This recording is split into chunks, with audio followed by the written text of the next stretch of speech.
ఇవాళ ఏపీ హైకోర్టులో రాజ్ కేసిరెడ్డి ముందస్తు బెయిల్ పిటిషన్పై విచారణ జరగనుంది. మద్యం కుంభకోణంలో ముందస్తు బెయిల్ ఇవ్వాలని కోరుతూ కేసిరెడ్డి హైకోర్టులో పిటిషన్ దాఖలు చేశారు. దీంతో హైకోర్టు తీర్పు ఉత్కంఠ నెలకొంది. అయితే ఇప్పటికే పోలీసులు కేసిరెడ్డి 4 సార్లు నోటీసులు ఇచ్చినటువంటి విచారణకు హాజరు కాలేదని చెప్తున్నారు. ఇదివరకే నోటీసులను కొట్టివేయాలంటూ కేసిరెడ్డి హైకోర్టులో పిటిషన్ దాఖలు చేశారు. దీనిపై విచారణ జరిపినటువంటి కోర్టు నోటీసుల విషయంలో జోక్యం చేసుకోలేవని చెప్పింది.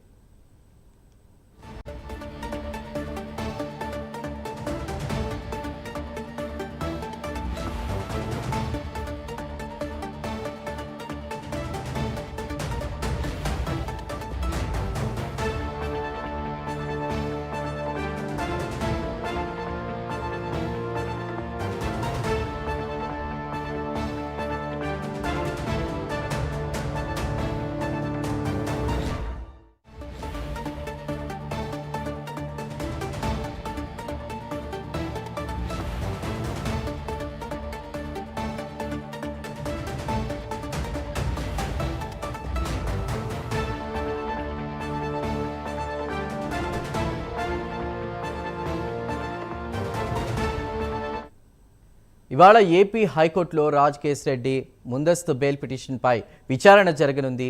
మద్యం కుంభకోణంలో ముందస్తు బెయిల్ ఇవ్వాలని కోరుతూ కేసిరెడ్డి హైకోర్టులో పిటిషన్ దాఖలు చేశారు. దీంతో హైకోర్టు తీర్పు ఉత్కంఠ నెలకొంది.